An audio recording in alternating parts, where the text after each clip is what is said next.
ये रावलपिंडी का जिना पार्क है जी, कि जहाँ पर रावलपिंडी और इस्लामाबाद के पिंडी बॉयज़ और एलीट अवाम यहाँ पर आती है। और यहाँ पर गंद की सूरत हाल आप देखें कि ईद का तीसरा दिन है और लोग यहाँ पर खाने के लिए चीज़ें लेकर आए और इसी तरह सारा गंद यहाँ पर छोड़ कर चले गए कि यहाँ पर बैठने का दिल नहीं कह रहा नाज़रीन।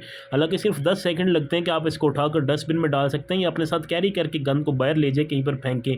ये आप देख सकते हैं एक डस्टबिन के साथ अभी लोगों ने अपनी मदद आपके तहत इंतज़ामिया ने उठा के एक साइड पे किया और किस हद तक यहाँ पर गंदगी फैलाकर लोग गए हैं। ये आपको दूसरी साइड भी दिखाते हैं, ये देखें, ये दूसरी साइड है कि यहाँ पर भी उसी तरह अभी लोग यहाँ से उठ कर गए हैं और किस तरह से यहाँ पर आप देख सकते हैं गंदगी। और ये एक टेबल का हाल आपको दिखाता हूँ कि मादत के साथ यहाँ पर लगता ही नहीं है कि कोई इंसान बैठे हुए थे, ऐसे लग रहा है कि कोई जानवर यहाँ से होकर गए हैं और इस जगह का ये हाल करके गए हैं। नाज़रीन, ये एक सैर व तफरी की जगह है रावलपिंडी इस्लामाबाद के लोगों के लिए, जहाँ पर लोग आते हैं। अगर यही हाल रहा तो अनकरीब कुछ अरसे में जो है वो ये जगह इस काबिल भी नहीं रहेगी कि यहाँ पर सैर व तफरी के लिए कुछ वक्त निकाल कर आया जा सके। जी, मेरे साथ मौजूद है फ़रहान, ये एक्सपर्ट है माहौलियाती आलूदगी के हवाले से। फ़रहान, क्या कहेंगे आप? अभी हमने अपनी रिपोर्ट में बताया है कि यहाँ पर जितनी आलूदगी है, लोग यहाँ पर आते हैं, यहीं पर बैठ कर खाते हैं और यहीं पर अपना सारा जो गंद है वो फेंक कर चले जाते हैं। उनसे ये नहीं होता कि यहाँ से अगर वो कितना 10 सेकंड लगेंगे कि अपना गंद उठा के डस्टबिन में डाल दें, यहाँ से ले जाएँ, बाहर कहीं भी फेंक दें। सारे हवाले से आप क्या कहेंगे? जी, मेरे लिए तो सबसे ज़्यादा अनफॉर्चुनेट और सबसे ज़्यादा हैरानकुन और क्या लफ्ज़ होता है? हाँ, बाइसे तशवीक। हाँ, बाइसे जो भी लफ्ज़ है खैर मुझको, उसमें ये है सबसे ज़्यादा अलमनाक बात कि हम इस वक़्त पाकिस्तान में खड़े हैं, इस्लामी जमहूरिया Pakistan, a land of purity.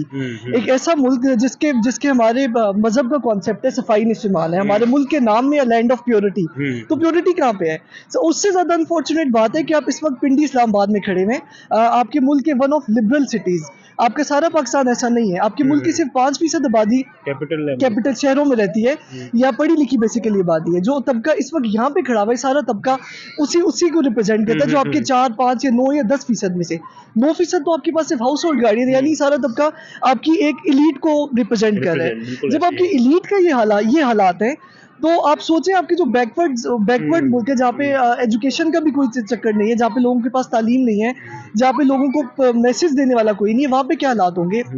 मुझे तो सबसे ज़्यादा हैरानी बात करती है।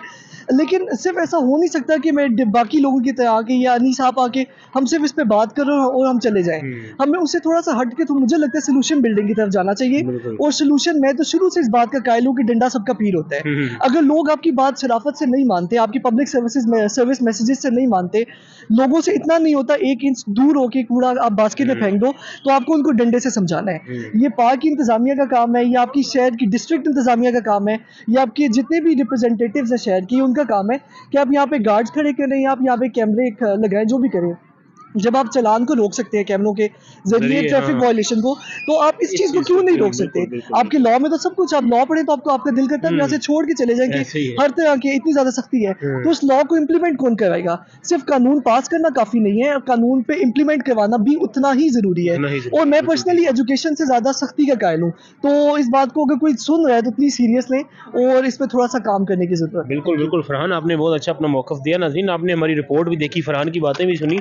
तो इस हवाले से यही है कि देखिए, अभी भी मेरे पाँव के नीचे जो है वो दोबारा से जो है वो कचरा आ रहा है। तो इस हवाले से हम यही कर सकते हैं कि कम से कम जो शख़्स इस वक्त ये वीडियो देख रहा है, उसको चाहिए कि कम से कम वो अपनी ज़ात तक, वो जब भी कहीं जाए, किसी पार्क में जाए, किसी पब्लिक प्लेस पे जाए, कम से कम अपनी ज़ात से ये शुरू करे और जहाँ तक हो सकता है इस मैसेज को ज़्यादा से ज़्यादा कन्वे करे।